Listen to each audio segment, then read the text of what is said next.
The Color Purple hits theaters on Christmas Day, and now that that Steven Spielberg movie has been turned into a movie musical, I think it opens the doors to the Jaws musical I've been writing for so many years. I'm super excited about it. I already have the opening number already planned out, and it goes a little something like this.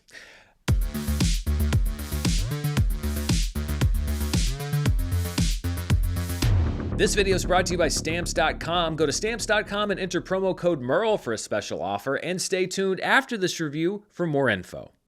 Hello everybody, and welcome to my review of The Color Purple, which is an adaptation of the musical adaptation of the novel, which was also adapted into the acclaimed Steven Spielberg film back in the 1980s. It's gone through a lot of different iterations, but it is now hitting theaters in musical form. Yes, it is a musical. The trailers have been hiding that as they hit it for Wonka and so many other recent films.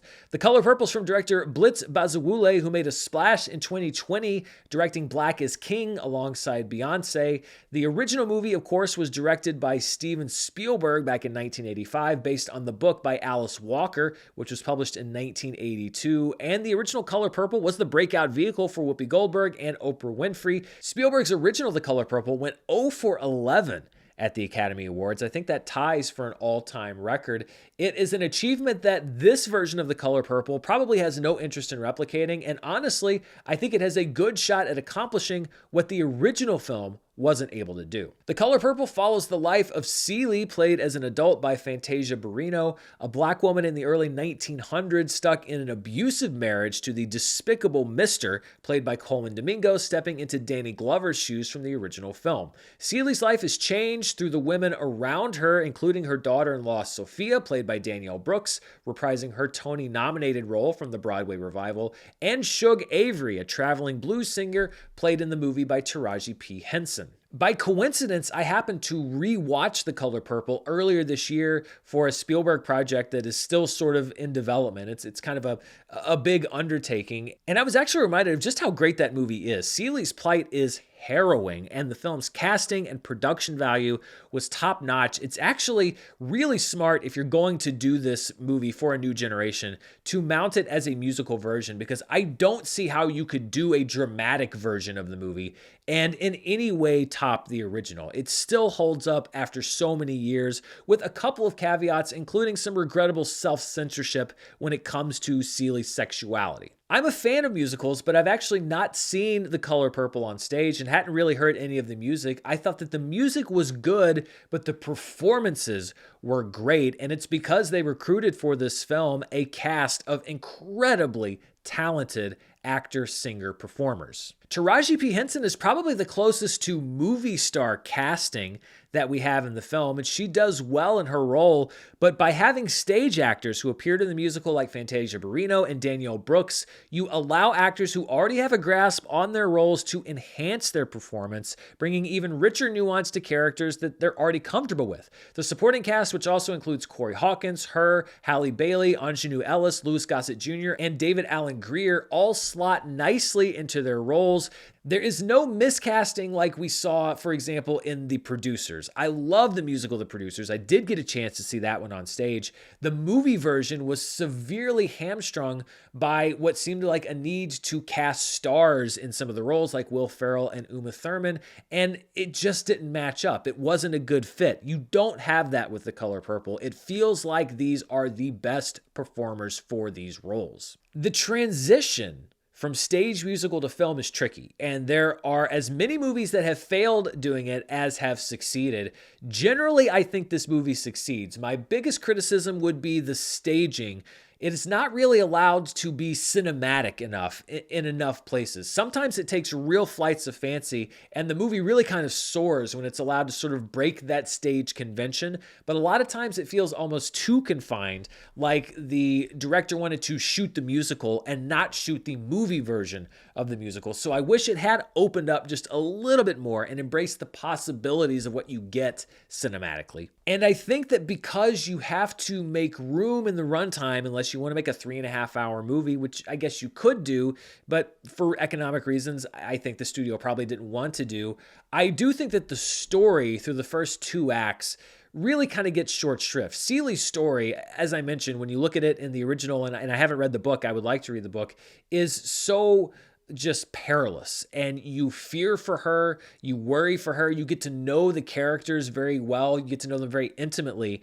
And because you have to make room for the production numbers, the first two acts of the movie I felt were kind of like the story The Color Purple on fast forward. Like you're almost hitting the greatest hits, the biggest personality traits, the things that you need to know about these characters for the story, when so much of what I loved about the original film is based on the quieter moments that you get with these characters that you don't really get with this. It's much bigger, much flashier, and that's to be expected. It is a movie musical, but I do think you lose a little bit story-wise. However, and I'm going to put a big caveat here, the third act of this film really delivers. The emotion, the cinematic nature of it, everything comes together incredibly well in a way that I would say equals or perhaps surpasses the original film, because you do give a little bit more to some of your characters, and because of the music, you're able to make things even more emotional. So I will ding the film a little bit for what I think is a bit of a surface level look at Ceely's story in the beginning, but I have to credit it with a really effective third act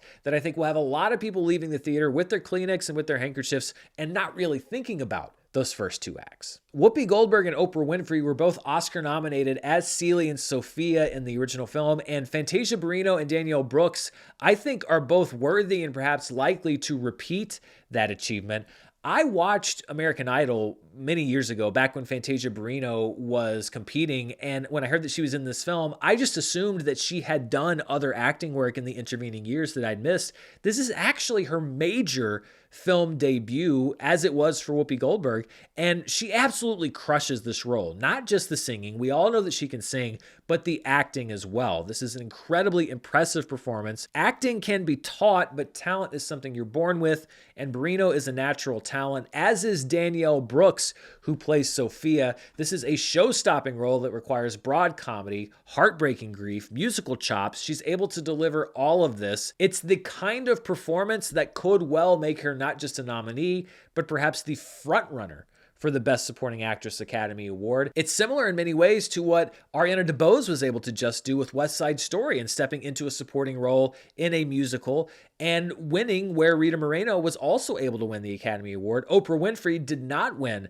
the Oscar for Best Supporting Actress. She lost to Angelica Houston. But should Danielle Brooks win, it's likely that Winfrey will be in the audience cheering her on. She is a producer on this version of the movie alongside Steven Spielberg and Quincy Jones. Coleman Domingo also deserves a lot of praise as Mr. It would be easy to make this character, who is a weak man, who only feels strong by abusing others, one note or too derivative of Danny Glover's performance. Instead, Domingo finds new sides of the character, and we get more material with him than we did in the film version. It is a memorable performance in a movie that is honestly full of them. If The Color Purple had been able to match that transcendence of the third act in the first couple of acts, I think that it would be among my favorite movies of the year. Instead, it just has to settle for being a really, really good movie and an incredibly enjoyable one. And I think a lot of people, when they put their list together, will have this movie in their top 10, and I really can't argue with that. Movie musicals have been trying to mount a comeback for years, and especially in the last couple years,